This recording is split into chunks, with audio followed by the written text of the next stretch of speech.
नमस्कार दोस्तों, मेरी भाषा हिंदी भाषा परिवार में आप सभी का एक बार फिर से स्वागत है। आप सुन रहे थे धर्मवीर भारती जी का सुप्रसिद्ध उपन्यास गुनाहों का देवता। इसके 6 भाग आप सुन चुके हैं। आज आप सुनेंगे इसका 7वां भाग। आइए बिना देरी किए हुए शुरू करते हैं। पिछले भाग में आपने यहाँ तक सुना था, बिनती दवा ले आ। बिनती उठकर गई तो सुधा बोली, हटो अब हम घास पर बैठेंगे। और घास पर बैठकर वह बोली, लेकिन एक बात है, आज से लेकर ब्याह तक तुम हर अवसर पर हमारे सामने रहना। जो कहोगे वह हम करते जाएंगे। हाँ, ये हम जानते हैं, चंद्र ने कहा और कुछ दूर हटकर घास पर लेट गया। यहाँ तक आप पिछले भाग में सुन चुके थे। आइए आज का भाग शुरू करते हैं। और आकाश की ओर देखने लगा। शाम हो गई थी और दिन भर की उड़ी हुई धूल अब बहुत कुछ बैठ गई थी। आकाश के बादल ठहरे हुए थे और उन पर अरुणाई झलक रही थी। एक दुरंगी पतंग बहुत ऊंचे पर उड़ रही थी। चंद्र का मन भारी था। हालांकि जो तूफान परसों उठा था वह खत्म हो गया था, लेकिन चंद्र का मन अभी मरा मरा हुआ सा था। वह चुपचाप लेटा रहा। बिनती दवा और पानी ले आई। दवा पीकर सुधा बोली, क्यों चुप क्यों हो चंद्र? कोई बात नहीं। फिर बोलते क्यों नहीं? देखा बिनती, अभी अभी क्या कह रहे थे और अब देखो इन्हें। सुधा बोली, हम अभी बताते हैं इन्हें। बिनती बोली और गिलास में थोड़ा सा पानी लेकर चंद्र के ऊपर फेंक दिया। चंद्र चौंक कर उठ बैठा और बिगड़ कर बोला, ये क्या बदतमीजी है? अपनी दीदी को ये सब दुलार दिखाया करो। तो क्यों पड़े हैं ऐसे? बात करेंगे ऋषि मुनियों जैसे और उदास रहेंगे बच्चों की तरह। वारे चंद्र बाबू। बिनती ने हंसकर कहा, दीदी ठीक किया ना मैंने? बिल्कुल ठीक, ऐसे ही इनका दिमाग ठीक होगा। इतने में डॉक्टर शुक्ला आए और कुर्सी पर बैठ गए। सुधा के माथे पर हाथ रखकर देखा, अब तो तू ठीक है? हाँ पापा। बिनती, कल तुम्हारी माता जी आ रही हैं। अब बैसाखी की तैयारी करनी है। सुधा के जेठ आ रहे हैं और सास। सुधा चुपचाप उठकर चली गई। चंद्र, बिनती और डॉक्टर साहब बैठे उस दिन का बहुत सा कार्यक्रम बनाते रहे। चंद्र को सबसे बड़ा संतोष था कि सुधा ठीक हो गई थी। बैसाख पूनों के एक दिन पहले से ही बिनती ने घर को इतना साफ कर डाला था कि घर चमक उठा था। ये बात तो दूसरी है कि स्टडी रूम की सफाई में बिनती ने चंद्र के बहुत से कागज बुहार कर फेंक दिए थे और आंगन धोते वक्त उसने चंद्र के कपड़ों को छींटों से तर कर दिया था। उसके बदले में चंद्र ने बिनती को डांटा था और सुधा देख देख कर हंस रही थी और कह रही थी, तुम क्यों चिढ़ रहे हो? तुम्हें देखने थोड़े ही आ रही है हमारी सास। बैसाखी पूनों की सुबह डॉक्टर साहब और बुआजी गाड़ी लेकर उनको लिवा लाने गए थे। चंद्र बाहर बरामदे में बैठा अखबार पढ़ रहा था और सुधा अंदर कमरे में बैठी थी। अब 2 दिन उसे बहुत दब ढंक कर रहना होगा। वह बाहर नहीं घूम सकती थी क्योंकि जाने कैसे और कब उसकी सास आ जाए और देख ले। बुआ उसे समझा गई थी और उसने एक गंभीर आज्ञाकारी लड़की की तरह मान लिया था और अपने कमरे में चुपचाप बैठी थी। बिनती कढ़ी के लिए बेसन फेंट रही थी और महाराजिन ने रसोई में दूध चढ़ा रखा था। सुधा चुपके से आई। किवाड़ की आड़ से देखा कि पापा और बुआ की मोटर आ तो नहीं रही है। जब देखा कि कोई नहीं है तो आकर चुप्पे से खड़ी हो गई और पीछे से चंद्र के हाथ से अखबार ले लिया। चंद्र ने पीछे देखा तो सुधा एक बच्चे की तरह मुस्कुरा दी और बोली, क्यों चंद्र, हम ठीक हैं न? ऐसे ही रहे न? देखा, तुम्हारा कहना मानते हैं हम। हाँ सुधी, तभी तो हम तुमको इतना दुलार करते हैं। लेकिन चंद्र, एक बार आज रो लेने दो, फिर उनके सामने नहीं रो सकेंगे। और सुधा का गला रुंध गया और आंख छलछला आई। छी सुधा, चंद्र ने कहा। अच्छा नहीं नहीं, और झटके से सुधा ने आंसू पोंछ लिए। इतने में गेट पर किसी कार का भोंपू सुनाई पड़ा और सुधा भागी। अरे ये तो पम्मी की कार है, चंद्र बोला। सुधा रुक गई। पम्मी ने पोर्टिको में आकर कार रोकी। हेलो मेरे जुड़वा मित्र, क्या हाल है तुम लोगों का? और हाथ मिलाकर बेतकल्लुफ़ी से कुर्सी खींचकर बैठ गई। इन्हें अंदर ले चलो चंद्र, वरना अभी वे लोग आते होंगे। सुधा बोली, नहीं मुझे बहुत जल्दी है, आज शाम को बाहर जा रही हूँ। बर्टी अब मसूरी चला गया है, वहाँ से उसने मुझे भी बुलाया है। उसके हाथ में कहीं शिकार में चोट लग गई है, मैं तो आज जा रही हूँ। सुधा बोली, हमें ले चलिएगा। चलिए कपूर, तुम भी चलो, जुलाई में लौट आना। पम्मी ने कहा, जब अगले साल हम लोगों की मित्रता की वर्षगांठ होगी तो मैं चलूँगा। चंद्र ने कहा, अच्छा विदा। पम्मी बोली, चंद्र और सुधा ने हाथ जोड़े तो पम्मी ने आगे बढ़कर सुधा का मुंह हथेलियों में उठाकर उसकी पलकें चूम ली और बोली, मुझे तुम्हारी पलकें बहुत अच्छी लगती हैं। अरे, इनमें आंसुओं का स्वाद है, अभी रोई थी क्या? सुधा झेंप गई। चंद्र के कंधे पर हाथ रखकर पम्मी ने कहा, कपूर, तुम खत जरूर लिखते रहना, चलते तो बड़ा अच्छा रहता। अच्छा, आप दोनों मित्रों का समय अच्छी तरह बीते। और पम्मी चल दी। थोड़ी देर में डॉक्टर साहब की कार आई। सुधा ने अपने कमरे के दरवाजे बंद कर लिए। बिनती ने सिर पर पल्ला ढक लिया और चंद्र दौड़कर बाहर गया। डॉक्टर साहब के साथ जो सज्जन उतरे वे ठिगने से, गोरे से, गोल चेहरे के कुलीन सज्जन थे और खद्दर का कुर्ता और धोती पहने हुए थे। हाथ में एक छोटा सा सफरी बैग था। चंद्र ने बैग लेने को हाथ बढ़ाया तो हंसकर बोले, नहीं जी, क्या इतना सा बैग ले चलने में मेरा हाथ थक जाएगा? आप लोग तो खातिर करके मुझे महत्वपूर्ण बना देंगे। सब लोग स्टडी रूम में गए। वहीं डॉक्टर शुक्ला ने परिचय कराया, ये हमारे शिष्य और लड़के प्रांत के होनहार अर्थशास्त्री चंद्र कुमार कपूर, और आप शाहजहाँपुर के प्रसिद्ध कांग्रेसी कार्यकर्ता और म्युनिसिपल कमिश्नर श्री शंकरलाल मिश्र। अब तू नहाए ले शंकरी, फिर चाय ठंडाए जाई, बुआ ने आकर कहा।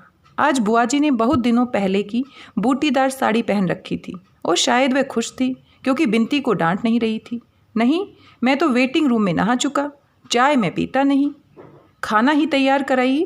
और घड़ी देखकर शंकर बाबू बोले, मुझे जरा स्वराज्य भवन जाना है और 2 बजे की गाड़ी से वापस चले जाना है और शायद उधर से ही चला जाऊंगा।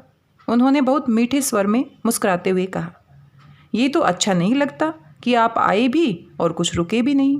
डॉक्टर शुक्ला बोले, हाँ, मैं खुद रुकना चाहता था, लेकिन मांझी की तबीयत बहुत खराब है, कैलाश भी कानपुर गया हुआ है, मुझे जल्दी जाना चाहिए। बिनती ने लाकर थाली रखी। चंद्र ने आश्चर्य से डॉक्टर साहब की ओर देखा। वे हंसकर बोले, भाई, ये लोग हमारी तरह छूत पाक नहीं मानते। शंकर तुम्हारे संप्रदाय के हैं, यहीं कच्चा खाना खा लेंगे। इन्हें ब्राह्मण कहत के हैं, ये तो क्रिस्तान है, हमरो धर्म बिगाड़िन ही यहाँ आए के। बुआजी बोली, बुआजी ने ही ये शादी तय कराई थी, लड़का बताया था और दूर के रिश्ते से वे कैलाश और शंकर की भाभी लगती थी। शंकर बाबू ने हाथ धोए और कुर्सी खींचकर बैठ गई। चंद्र की ओर देखकर बोले, आइए होनहार डॉक्टर साहब, आप तो मेरे साथ खा सकते हैं। नहीं, आप खाइए, चंद्र ने तकल्लुफ़ करते हुए कहा। अजी वाह, मैं ब्राह्मण हूँ, शुद्ध, मेरे साथ खाकर आपको जल्दी मोक्ष मिल जाएगा। कहीं हाथ में तरकारी लगी रह गई तो आपके लिए स्वर्ग का फाटक खुल जाएगा। खाओ। 2 कोर खाने के बाद शंकर बाबू ने बुआजी से कहा, यही बहू है जो लड़की थाली रख गई थी? अरे राम कहो, वो तो हमार छोरी है बिनती, पहचान तो न, पिछले साल तो मुन्नी के विवाह में देख हो वो, बुआजी बोली। शंकर बाबू कैलाश से काफ़ी बड़े थे, लेकिन देखने में बहुत बड़े नहीं लगते थे। खाते पीते बोले, डॉक्टर साहब, लड़की से कहिए रोटी दे जाए, मैं इसी तरह देख लूँगा और ज़्यादा तड़क भड़क की कोई ज़रूरत नहीं। डॉक्टर साहब ने बुआजी को इशारा किया और वे उठकर चली गई। थोड़ी देर में सुधा आई, सादी सफ़ेद धोती पहने, हाथ में रोटी लिए, दरवाजे पर आकर हिचकी, फिर आकर चंद्र से बोली, रोटी लोगे? और बिना चंद्र की आवाज़ सुने रोटी चंद्र के आगे रखकर बोली, और क्या चाहिए? मुझे कड़ी चाहिए, शंकर बाबू ने कहा। सुधा गई और कड़ी ले आई, शंकर बाबू के सामने रख दी। शंकर बाबू ने आंखें उठाकर सुधा की ओर देखा। सुधा ने निगाहें नीची कर ली और चली गई। बहुत अच्छी है लड़की, शंकर बाबू ने कहा। इतनी पढ़ी लिखी लड़की में इतनी शर्म लिहाज नहीं मिलती। सचमुच जैसे आपकी एक ही लड़की थी, आपने उसे खूब बनाया है। कैलाश के बिल्कुल योग्य लड़की है। ये तो कहिए डॉक्टर साहब की शिष्टा प्रबल होती है, वरना हमारा कहाँ सौभाग्य था। जब से मेरी पत्नी मरी तभी से माताजी कैलाश के विवाह की जिद कर रही थी। कैलाश अंतर्जातीय विवाह करना चाहता था, लेकिन हमें तो अपनी जाति में ही इतना अच्छा संबंध मिल गया।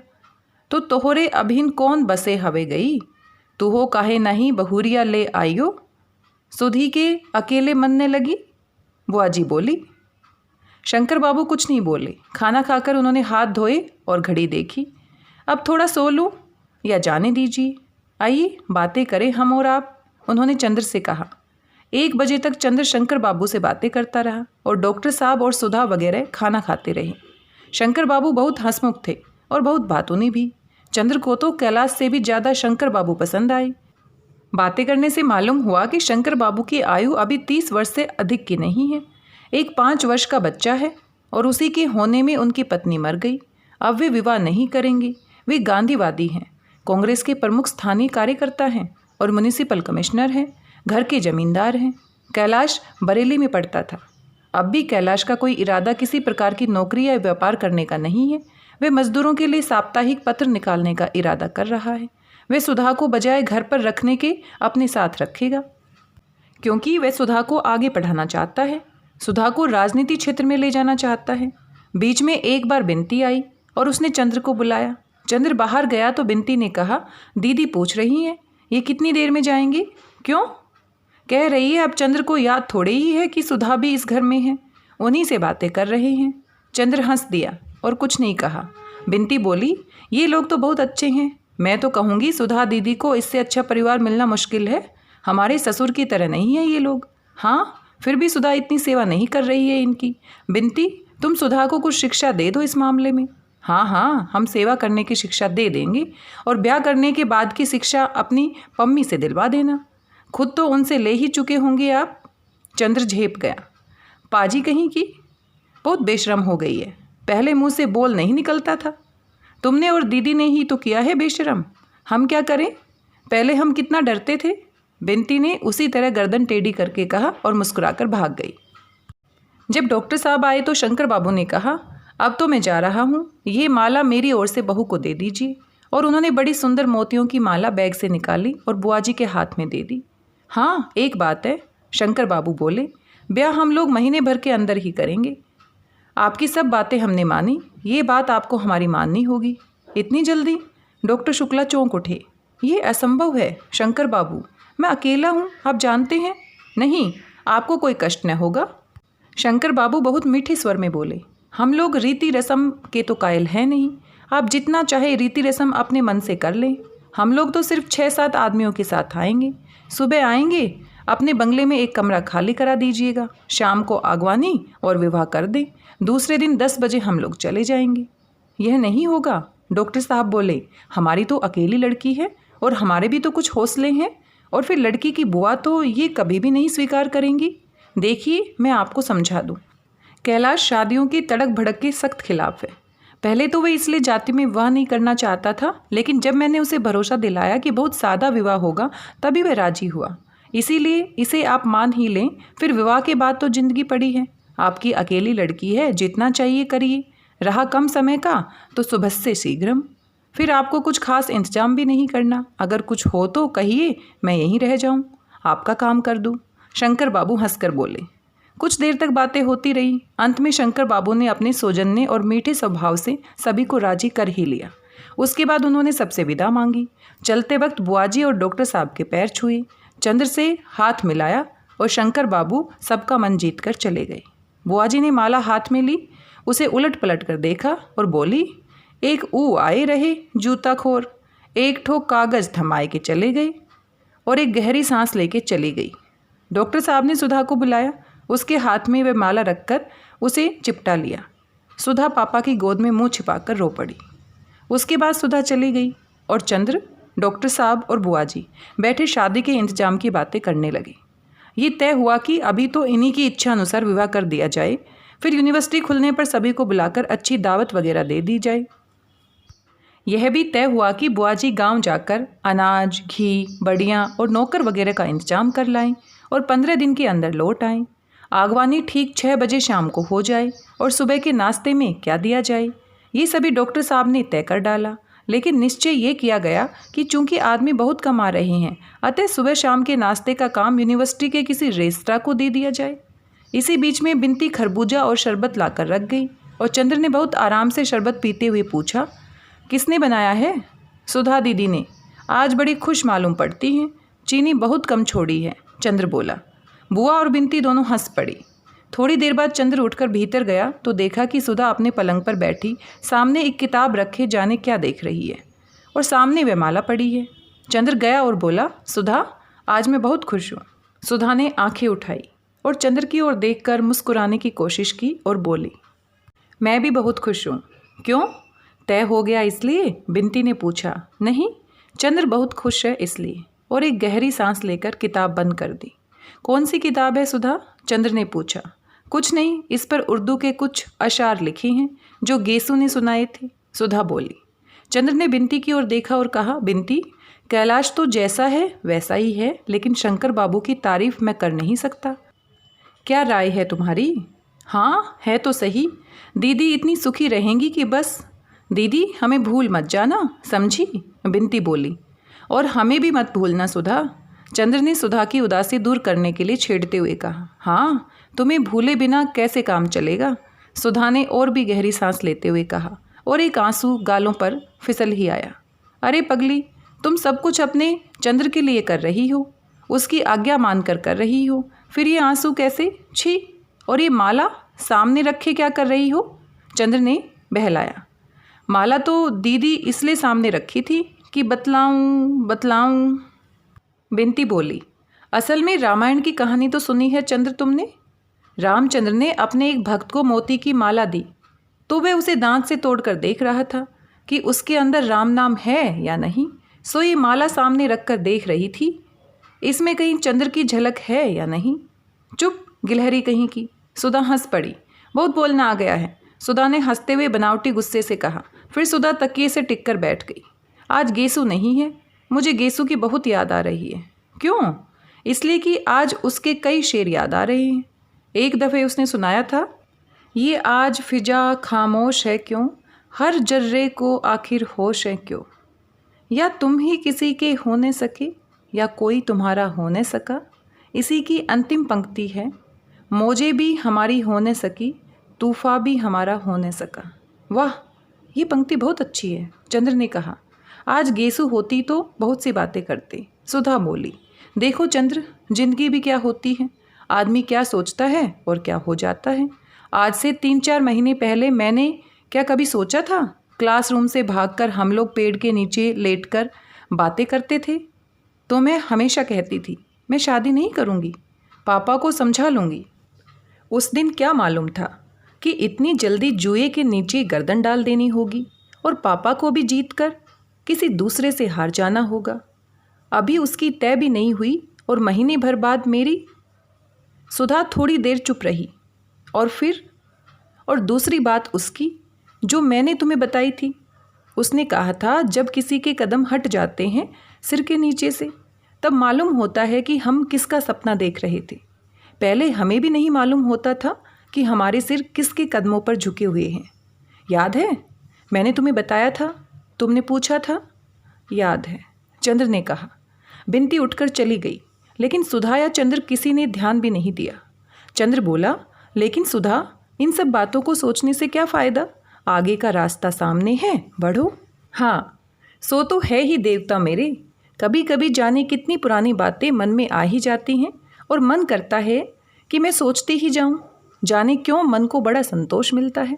और चंद्र, जब मैं वहाँ रहूँगी तुमसे दूर, तो इन्हीं स्मृतियों के अलावा और क्या शेष रहेगा।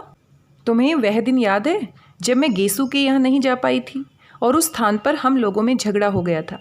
चंद्र, वहाँ सब कुछ है, लेकिन मैं लड़ूंगी झगड़ूंगी किससे वहाँ? चंद्र एक फीकी सी हंसी हंसकर बोला, अब क्या जन्म भर बच्ची ही बनी रहोगी? हाँ चंद्र, चाहती तो यही थी, लेकिन जिंदगी तो ज़बरदस्ती सब कुछ छीन लेती है और बदले में कुछ भी नहीं देती। आओ चलो लोन पर चलें, शाम को तुमसे बातें ही करेंगे।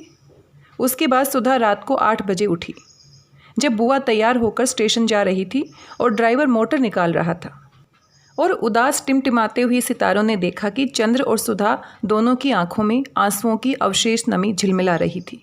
उठते हुए सुधा ने क्षण भर चंद्र की ओर देखा। चंद्र ने सिर झुका लिया और बहुत उदास आवाज़ में कहा, चलो सुधा, बहुत देर कर दी हम लोगों ने। 15 दिन बाद बुआ आई तो उन्होंने घर की शक्ल ही बदल दी। दरवाजे पर और बरसाती में हल्दी के हाथों की छाप लग गई। कमरों का सभी सामान हटाकर दरियां बिछा दी गई और सबसे अंदर वाले कमरे में सुधा का सब सामान रख दिया गया। स्टडी रूम की सभी किताबें समेट दी गई और वहाँ एक बड़ी सी मशीन लाकर रख दी गई जिस पर बैठकर बिंती सिलाई करती थी। उसी को कपड़े और गहनों का भंडार घर बनाया गया और उसकी चाबी बिंती या बुआ के पास रहती थी। गांव से एक महाराजिन, एक कहारिन और 2 मजदूर आए थे। वे सभी गैरेज में सोते थे और दिन भर काम करते थे और पानी पीने को मांगते रहते थे। सभी कुर्सियां और सोफ़ा सेट निकलवाकर साइबान में लगवा दिए गए थे। रसोई की पार वाली कोठरी में कुल्हड़, पतलें, प्याले वगैरह रखे थे और पूजा वाले कमरे में शक्कर, घी, तरकारी और अनाज था। मिठाई कहाँ रखी जाएगी, इस पर बुआजी, महाराजिन और बिनती में घंटे भर तक बहस हुई। लेकिन जब बुआजी ने बिनती से कहा, आपन लड़के बच्चे का बिया कियो तो कतरनी अस जबान चलाए लियो, अब हिन हर काम में काहे टांग अड़वा करत हो, तो बिनती चुप हो गई और अंत में बुआजी की राय सर्वोपरि मानी गई। बुआजी की जबान जितनी तेज थी, हाथ भी उतने ही तेज। 4 बोरा गेहूं उन्होंने साफ करके कोठरियों में भरवा दी। कम से कम 5 तरह की दालें लाई गई। बेसन पिसवाया, दाल दरवाई, पापड़ बनवाए, मैदा छनवाया, सूजी दरवाई, बरी मुंगोरी डलवाई, चावल की कचौरियाँ बनवाई और सबको अलग अलग गठरी में बांध कर रख दिया। रात को अक्सर बुआजी, महाराजिन और गांव की महरिन ढोलक लेकर बैठ जाती और गीत गाती। बिनती उनमें भी शामिल रहती। सच पूछो तो सुधा के ब्याह का जितना उछा बुआ को नहीं था, उतना बिनती को था। वे सुबह से उठकर झाड़ू लेकर सारा घर बुहार डालती थी। इसके बाद नहाकर तरकारी काटती, उसके बाद फिर चाय चढ़ाती। डॉक्टर साहब, चंद्र, सुधा सभी को चाय देती। बैठकर चंद्र अगर कुछ हिसाब लगाता तो हिसाब लिखती। फिर अपनी मशीन पर बैठ जाती और 12-1 बजे तक सिलाई करती रहती। फिर दोपहर को चावल और दाल बीनती, शाम को खरबूजे काटती, शरबत बनाती और रात भर जाग जाग कर गाती और दीदी को हंसाने की कोशिश करती। एक दिन सुधा ने कहा, मेरे ब्याह में तो इतनी खुश है, अपने ब्याह में क्या करोगी? तो बिनती ने जवाब दिया, अपने ब्याह में तो मैं खुद बैंड बजाऊंगी, वर्दी पहनकर। घर चमक उठा था जैसे रेशम। लेकिन रेशम की चमकदार, रंगीन, उल्लास भरे गोले के अंदर भी एक प्राणी होता है, उदास, स्तब्ध, अपनी सांस रोककर अपनी मौत की क्षण क्षण प्रतीक्षा करने वाला रेशम का कीड़ा। घर के इस सारे उल्लास और चहल पहल से घिरा हुआ सिर्फ एक प्राणी था, जिसकी सांस धीरे धीरे डूब रही थी, जिसकी आंखों की चमक धीरे धीरे कुंभला रही थी, जिसकी चंचलता ने उसकी नज़रों से विदा मांग ली थी। वह थी सुधा। सुधा बदल गई थी।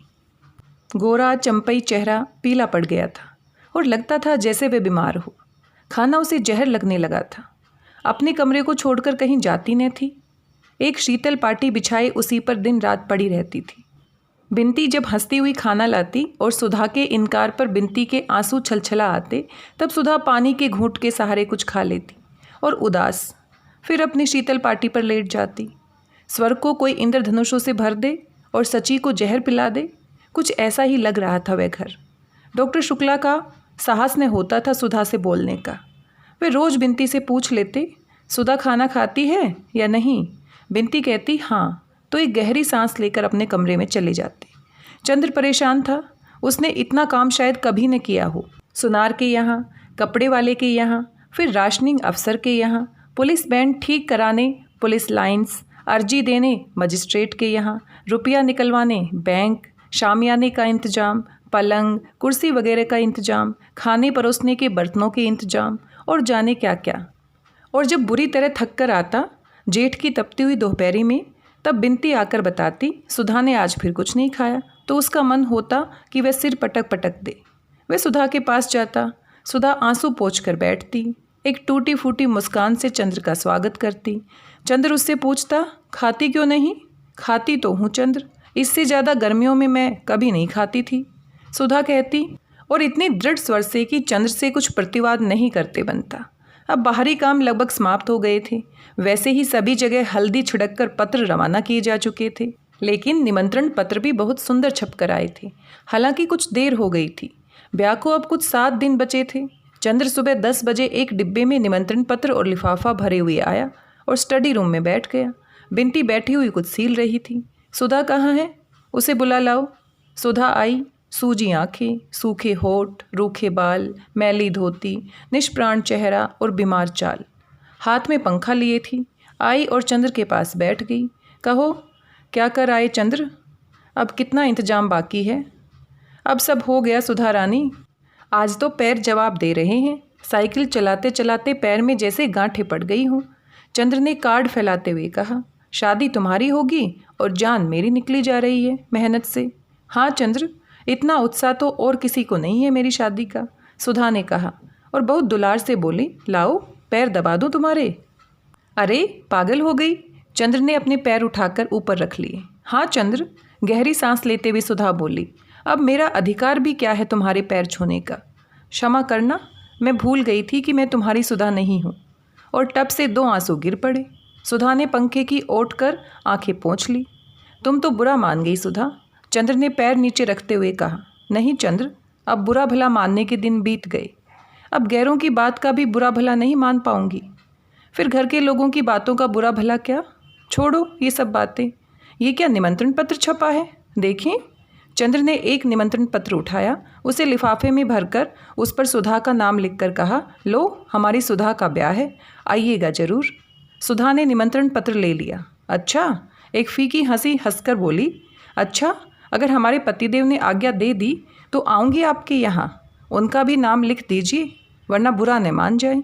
और सुधा उठ खड़ी हुई। कहाँ चली, चंद्र ने पूछा। यहाँ बहुत रोशनी है, मुझे अपना अंधेरा कमरा ही अच्छा लगता है, सुधा बोली।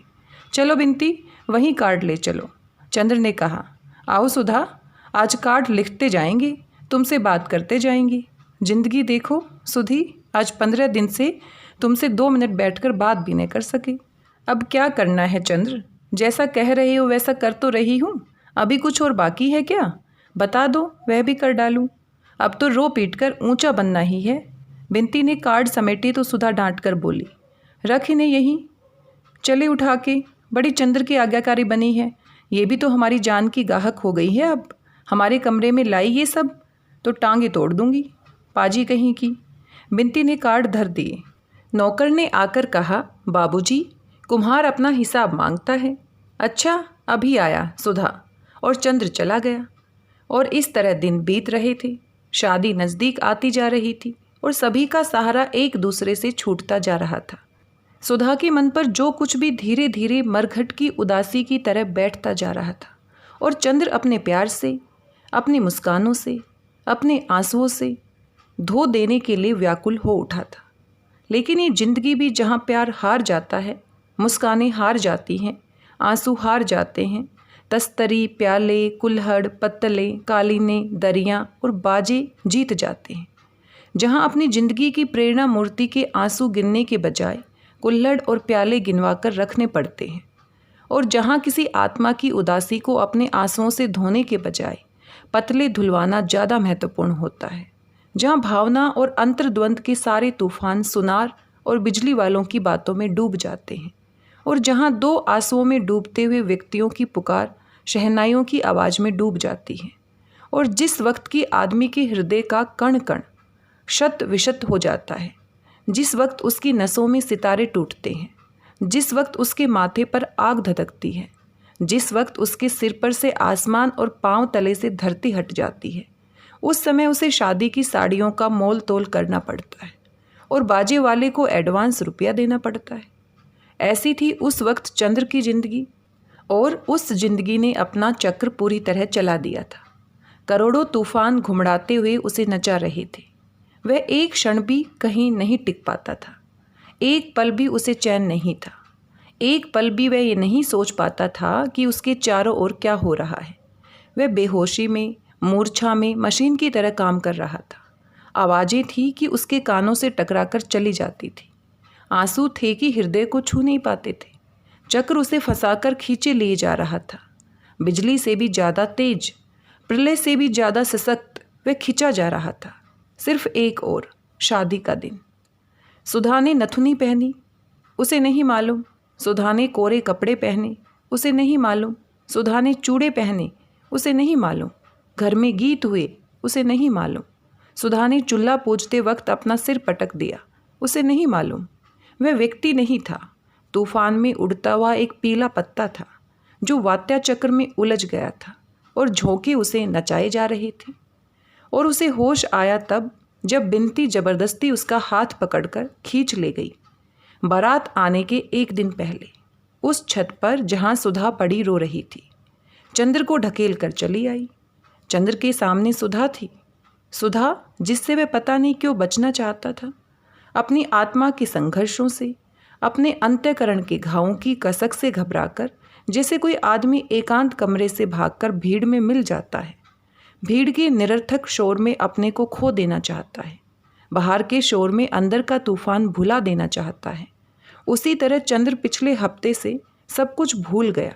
उसे सिर्फ एक चीज़ याद रहती थी, शादी का प्रबंध। सुबह से लेकर सोने के वक्त तक वह इतना काम कर डालना चाहता था कि उसे एक क्षण भी बैठने का मौका न मिले, और सोने से पहले वह इतना थक जाए, इतना चूर चूर हो जाए कि लेटते ही नींद उसे जकड़ ले और उसे बेहोश कर दे। लेकिन उस वक्त बिनती उसे उसके विस्मरण स्थल से खींचकर एकांत में ले आई है, जहाँ उसकी ताकत और उसकी कमजोरी, उसकी पवित्रता और उसका पाप, उसकी मुस्कान और उसके आंसू, उसकी प्रतिभा और उसकी विस्मृति, उसकी सुधा अपनी जिंदगी के चिरंतर मोड़ पर खड़ी अपना सब कुछ लुटा रही थी। चंद्र को लगा जैसे उसको अभी चक्कर आ जाएगा। वह अकुलाकर खाट पर बैठ गया। शाम थी, सूरज डूब रहा था और दिन भर की तपी हुई छत पर जलती हुई बरसाती के नीचे एक खरहरी खाट पर सुधा लेटी थी।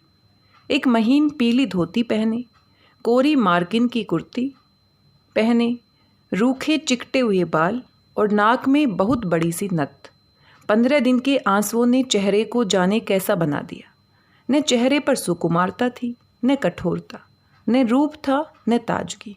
सिर्फ ऐसा लगता था कि जैसे सुधा का सब कुछ लुट चुका है। न केवल प्यार और जिंदगी लुटी है, वरन आवाज़ भी लुट गई है और नीरवता भी। वैभव भी लुट गया है और याचना भी। सुधा ने अपने पीले पल्ले से आंसू पोंछे और उठकर बैठ गई। दोनों चुप। पहले कौन बोले? बिनती आई, चंद्र और सुधा का खाना रखकर चली गई।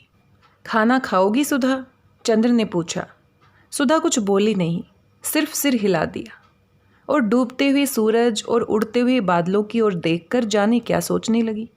चंद्र ने थाली खिसका दी और सुधा को अपनी ओर खींचकर बोला, सुधा, इस तरह कैसे काम चलेगा? तुम्ही को देखकर तो मैं अपना धीरज संभालूंगा, बताओ, और तुम ही ये कर रही हो।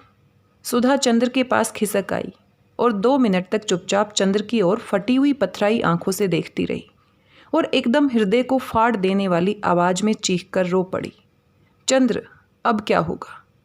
चंद्र की समझ में नहीं आया वह क्या करे। आंसू उसके सूख चुके थे, वह रो नहीं सकता था। उसके मन पर कहीं कोई पत्थर रखा था जो आंसुओं की बूंदों को बनने के साथ ही सोख लेता था। लेकिन वह तड़प उठा, सुधा। वह घबरा कर बोला, सुधा, तुम्हें हमारी कसम है, चुप हो जाओ, चुप, बिल्कुल चुप। हाँ, ऐसे ही। सुधा चंद्र के पाँवों में मुंह छिपाई थी। उठकर बैठो ठीक से सुधा, इतना समझ बूझकर ये सब करती हो? छी, तुम्हें अपना दिल मजबूत करना चाहिए, वरना पापा को कितना दुख होगा। पापा ने तो मुझसे बोलना भी छोड़ दिया है चंद्र। पापा से कह दो आज तो बोल ले।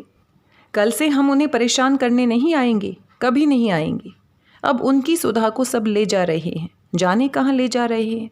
और फिर वह फफक फफक कर रो पड़ी। चंद्र ने बिनती से पापा को बुलवाया। सुधा को रोते हुए देखकर बिनती खड़ी हो गई। दीदी, रो मत, फिर हम किसके भरोसे रहेंगे यहाँ। और सुधा को चुप कराते कराते बिनती भी रोने लगी और आंसू पोंछते हुए चली गई। पापा आए, सुधा चुप हो गई और कुछ कहा नहीं, फिर रोने लगी। डॉक्टर शुक्ला भर्राए गले से बोले, मुझे ये रोआई अच्छी नहीं लगती। ये भावुकता क्यों? तुम पढ़ी लिखी लड़की हो, इसी दिन के लिए तुम्हें पढ़ाया लिखाया गया था। भावुकता से क्या फ़ायदा? कहते कहते डॉक्टर शुक्ला खुद रोने लगे।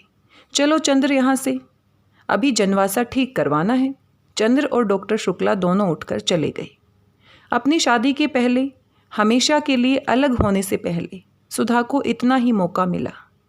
उसके बाद सुबह 6 बजे गाड़ी आती थी, लेकिन खुशकिस्मती से गाड़ी लेट थी। डॉक्टर शुक्ला तथा अन्य लोग बारात का स्वागत करने स्टेशन पर जा रहे थे और चंद्र घर पर ही रह गया था जनवासे का इंतजाम करने। जनवासा बगल में था। माथुर साहब के बंगले के दोनों हॉल और कमरा खाली करवा लिए गए थे। चंद्र सुबह 6 ही बजे आ गया था और जनवासे में सब सामान लगवा दिया था। नहाने का पानी और बाकी इंतजाम कर वह घर आया। जलपान का इंतजाम तो केदार के हाथ में था, लेकिन कुछ तौलिए भिजवाने थे। बिनती, कुछ तौलिए निकाल दो, चंद्र ने बिनती से कहा। बिनती उड़द की दाल धो रही थी। उसने फौरन उठकर हाथ धोए और कमरे की ओर चली गई। ए बिनती, बुआ जी ने भंडारे के अंदर से आवाज़ लगाई। जाने कहाँ मर गई मुँह झोंसी, अरे सिंगार पटार बाद में कर लियो, काम में तनिक दीदा न लगते, बेसन का कनस्तर कहाँ रखा है। अभी आए, बिन्ती ने चंद्र से कहा और अपनी माँ के पास दौड़ी। 15 मिनट हो गई लेकिन बिन्ती लौटी ही नहीं। ब्याह का घर, हर तरफ से बिन्ती की पुकार मचती और बिन्ती पंख लगाए उड़ रही थी। जब बिन्ती नहीं लौटी तो चंद्र ने सुधा को ढूंढकर कहा, सुधी एक बहुत बड़ा सा तौलिया निकाल दो। सुधा चुपचाप उठी और स्टडी रूम में चली गई। चंद्र भी पीछे पीछे गया। बैठो, अभी निकाल कर लाते हैं, सुधा ने भरी हुई आवाज़ में कहा और बगल के कमरे में चली गई। वहाँ से लौटी तो उसके हाथ में मीठे की तस्तरी थी। अरे खाने का वक्त नहीं है सुधा, 8 बजे लोग आ जाएंगे, अभी 2 घंटे हैं, खा लो चंद्र। अब कभी तुम्हारे काम में हर्जा करके खाने को नहीं कहूँगी, सुधा बोली। चंद्र चुप। याद है चंद्र, इसी जगह आंचल में छिपाकर नान खटाई लाई थी, आओ आज अपने हाथ से खिला दूँ, कल ये हाथ पराए हो जाएंगे। और सुधा ने एक इमरती तोड़कर चंद्र के मुंह में दे दी। चंद्र की आंखों में 2 आंसू झलक आए। सुधा ने अपने हाथों से आंसू पोंछ दिए और बोली, चंद्र घर में कोई खाने का ख्याल करने वाला नहीं है, खाते पीते जाना, तुम्हें हमारी कसम है। मैं शाहजहाँपुर से लौटकर आऊँगी तो दुबले मत मिलना। चंद्र कुछ बोला नहीं, आंसू बहते गए। सुधा खिलाती गई, वह खाता गया। सुधा ने गिलास में पानी दिया, उसने हाथ धोया और जेब से रुमाल निकाला।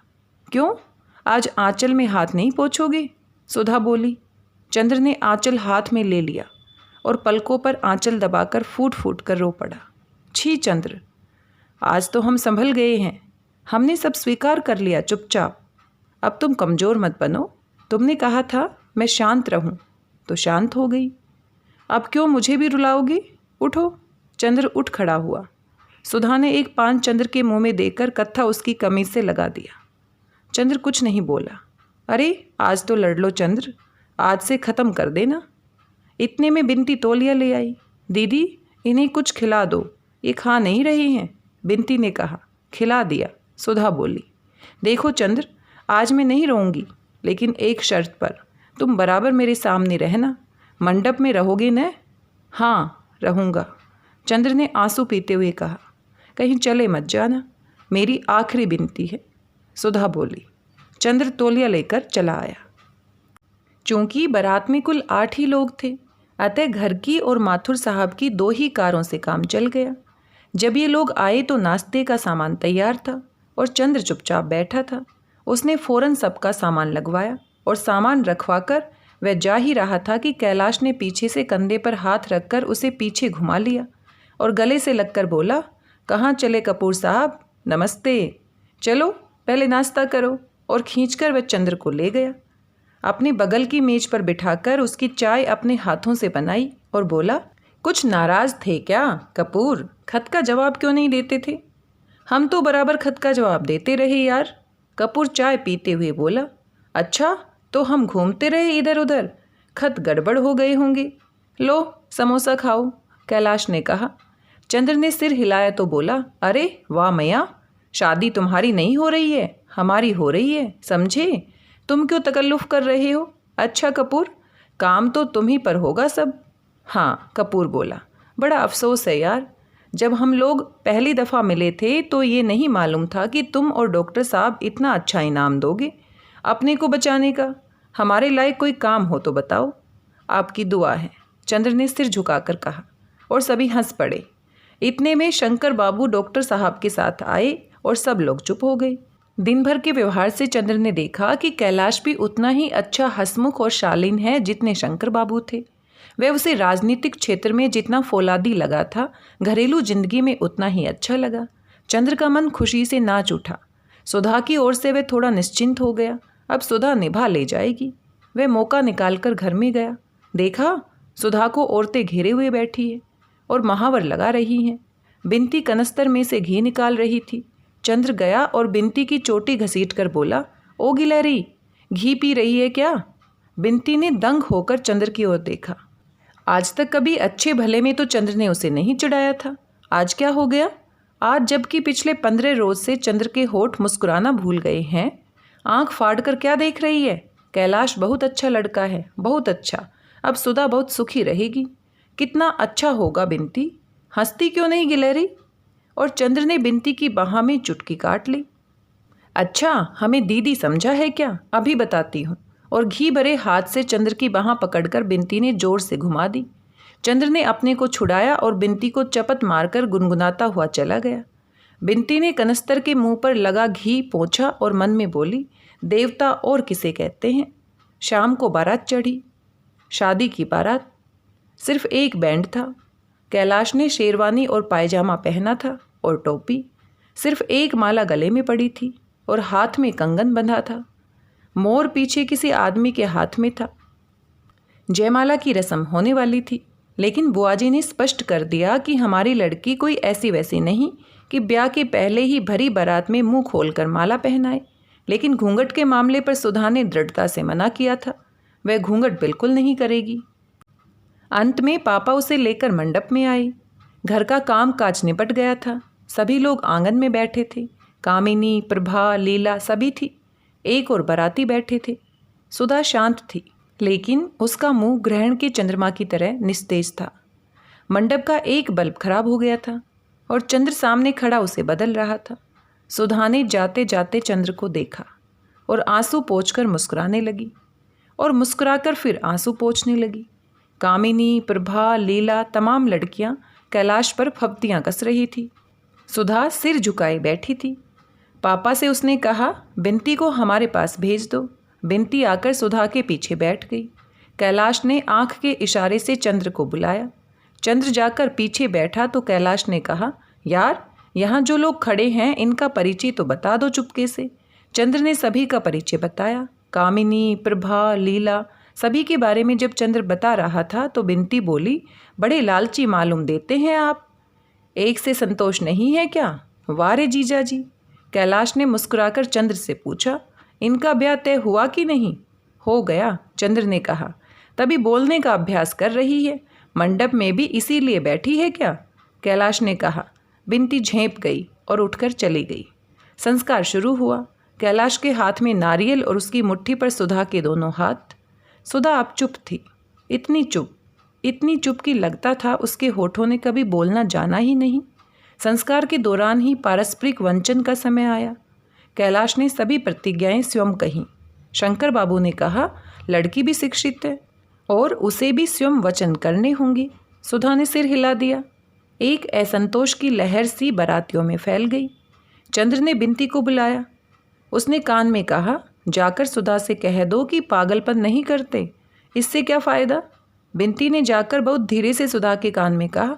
सुधा ने सिर उठाकर देखा। सामने बरामदे की सीढ़ियों पर चंद्र बैठा हुआ बड़ा चिंतित सा कभी शंकर बाबू की ओर देखता और कभी सुधा की ओर। सुधा से उसकी निगाह मिली और वह सिहर सा उठा। सुधा क्षण भर उसकी ओर देखती रही। चंद्र ने जाने क्या कहा और सुधा ने आंखों ही आंखों में उसे क्या जवाब दे दिया। उसके बाद सुधा नीचे रखे हुए पूजा के नारियल पर लगे हुए सिंदूर को देखती रही। फिर एक बार चंद्र की ओर देखा। विचित्र सी थी वह निगाह, जिसमें कातरता नहीं थी, करुणा नहीं थी, आंसू नहीं थे, कमजोरी नहीं थी, था एक गंभीरतम विश्वास, एक उपमाहीन स्नेह, एक संपूर्णतम समर्पण। लगा जैसे वे कह रही हो, सचमुच तुम कह रहे हो। फिर सोच लो चंद्र, इतने दृढ़ हो, इतने कठोर हो, मुझसे मुंह से क्यों कहलवाना चाहते हो? क्या सारा सुख लूटकर थोड़ी सी आत्मवंचना भी मेरे पास नहीं छोड़ोगे? अच्छा लो मेरे देवता। और उसने हारकर सिसकियों से सने स्वरों में अपने को कैलाश को समर्पित कर दिया। प्रतिज्ञाएं दोहरा दी और उसके बाद साड़ी का एक छोर खींचकर नथ की डोरी ठीक करने के बहाने उसने आंसू पोंछ लिए। चंद्र ने एक गहरी सांस ली और बगल में बैठी हुई बुआजी से कहा, बुआजी अब तो बैठा नहीं जाता, आंखों में जैसे किसी ने मिर्च भर दी हो। जाओ जाओ, सोए रहो ऊपर, खाट बिछी है, कल सुबह 10 बजे विदा करे को है, कुछ खाओ पियो ने तो पड़े रहे बो। बुआ ने बड़े स्नेह से कहा। चंद्र ऊपर गया तो देखा एक खाट पर बिनती औंधी पड़ी सिसक रही है। बिनती, बिनती। उसने बिनती को पकड़कर हिलाया। बिनती फूट फूट कर रो पड़ी। उठ पगली, हमें तो समझाती है, खुद अपने आप पागलपन कर रही है, चंद्र ने रुंधे गले से कहा। बिनती उठकर एकदम चंद्र की गोद में समा गई और दर्दनाक स्वर में बोली, हाय चंद्र, अब क्या होगा। चंद्र की आंखों में आंसू आ गए। वह फूट पड़ा और बिनती को एक डूबते हुए सहारे की तरह पकड़कर उसकी मांग पर मुंह रखकर फूट फूट कर रो पड़ा, लेकिन फिर भी संभल गया और बिनती का माथा सहलाते हुए और अपनी सिसकियों को रोकते हुए कहा, रो मत पगली। धीरे धीरे बिनती चुप हुई और खाट के पास नीचे छत पर बैठ गई और चंद्र के घुटनों पर हाथ रखकर बोली, चंद्र, तुम आना मत छोड़ना, तुम इसी तरह आते रहना जब तक दीदी ससुराल से लौट न आए। अच्छा, चंद्र ने बिनती की पीठ पर हाथ रखकर कहा, घबराते नहीं, तुम तो बहादुर लड़की होने, सब चीज़ बहादुरी से सहना चाहिए, कैसी दीदी की बहन हो। क्यों? बिनती उठकर नीचे चली गई। चंद्र लेट रहा। उसकी पोर पोर में दर्द हो रहा था, नस नस को जैसे कोई तोड़ रहा हो, खींच रहा हो। हड्डियों के रेशे रेशे में थकान मिल गई थी, लेकिन उसे नींद नहीं आई। आंगन में पुरोहित जी के मंत्र पाठ का स्वर और बीच बीच में आने वाले किसी बाराती या औरतों की आवाज़ें उसके मन को अस्त व्यस्त कर देती थी। उसकी थकान और उसकी अशांति ही उसको बार बार झटके से जगा देती थी। वह करवट बदलता, कभी ऊपर देखता, कभी आंखें बंद कर लेता कि शायद नींद आ जाए, लेकिन नींद नहीं ही आई। धीरे धीरे नीचे का रव भी शांत हो गया, संस्कार भी समाप्त हुआ, बाराती उठकर चलने लगी और वह आवाज़ों से ये पहचानने की कोशिश करने लगा कि अब कौन क्या कर रहा है। धीरे धीरे सब शोर शांत हो गया। चंद्र ने फिर करवट बदली और आंख बंद कर ली। धीरे धीरे एक कोहरा उसके मन पर छा गया। वह इतना जागा कि अब अगर वह आंख भी बंद करता तो जब पलकें पुतलियों से छा जाती तो एक बहुत कड़वा दर्द होने लगा था। जैसे तैसे उसकी थोड़ी सी आंख लगी, किसी ने सहसा जगा दिया। पलक बंद करने में जितना दर्द हुआ था उतना ही पलकें खोलने में। उसने पलकें खोली, देखा सामने सुधा खड़ी थी। मांग और माथे में सिंदूर, कलाई में कंगन, हाथ में अंगूठियाँ, कड़े, चूड़े, गले में गहने, बड़ी सी नथुनी डोरे के सहारे कान में बंधी हुई। आंखें जिसमें भादों की घटाओं की गरज खामोश हो रही बरसात सी हो गई थी। वह क्षण भर पैताने खड़ी रही। चंद्र उठकर बैठ गया। उसका दिल इस तरह धड़क रहा था जैसे किसी के सामने भाग्य का रूठा हुआ देवता खड़ा हो। सुधा कुछ बोली नहीं। उसने दोनों हाथ जोड़े और झुककर चंद्र के पैरों पर माथा टेक दिया। चंद्र ने उसके सिर पर हाथ रखकर कहा, ईश्वर तुम्हारा सुहाग अटल करे, तुम बहुत महान हो, मुझे तुम पर आज से गर्व है। आज तक तुम जो कुछ थी उससे कहीं ज़्यादा हो मेरे लिए सुधा।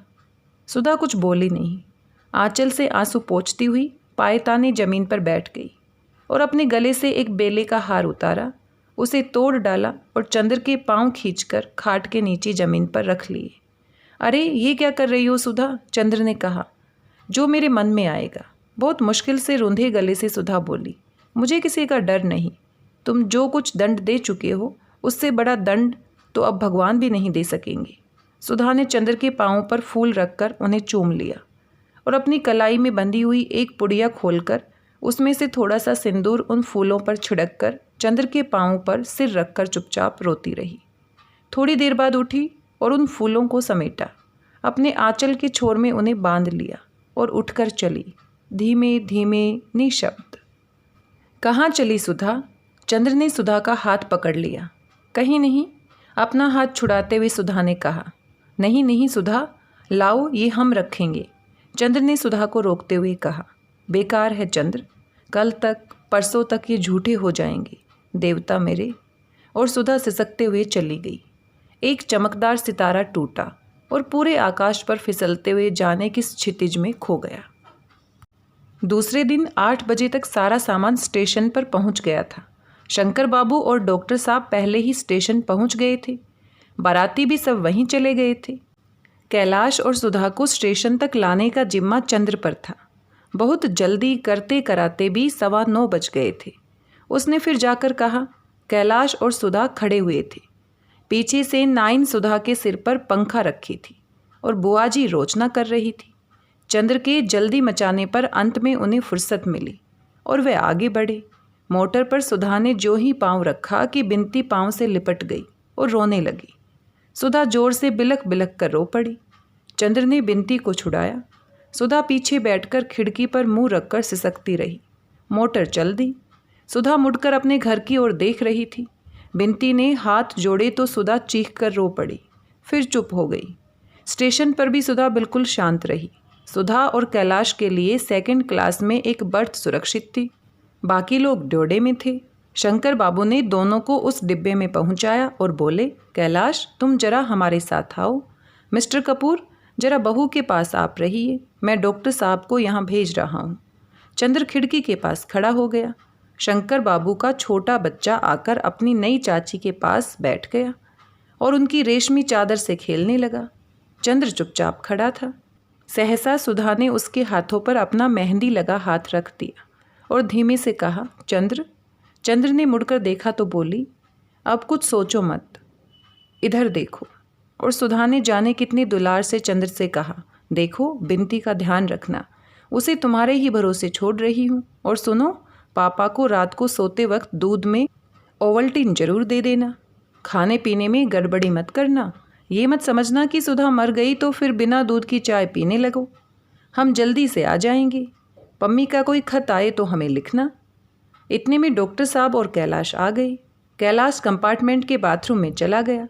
डॉक्टर साहब आए और सुधा के सिर पर हाथ रखकर बोले, बेटा आज तेरी माँ होती तो कितना अच्छा होता। और देख, महीने भर में बुला लेंगे तुझे, वहाँ घबराना मत। गाड़ी ने सीटी दी। पापा ने कहा, बेटा अब ठीक से रहना और भावुकता या बचपना मत करना, समझी। पापा ने आंख से रुमाल लगा लिया। विवाह बहुत बड़ा उत्तरदायित्व है। अब तुम्हारी नई जिंदगी है। अब तक बेटी थी, अब बहू हो। सुधा बोली, पापा तुम्हारा ओवल्टीन का डिब्बा शीशे वाली मेज पर है, उसे पी लिया करना। और पापा बिंती को गांव मत भेजना।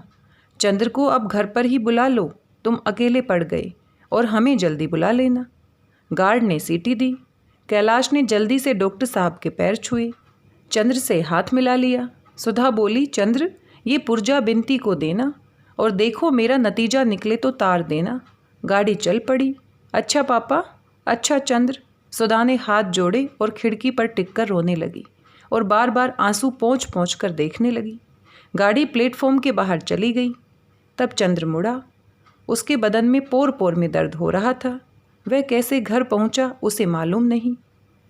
आज के इस वीडियो में बस इतना ही। मिलते हैं इसके अगले भाग के साथ। तब तक स्वस्थ रहिए, व्यस्त रहिए, मस्त रहिए और कुछ ना कुछ पढ़ते रहिए। धन्यवाद।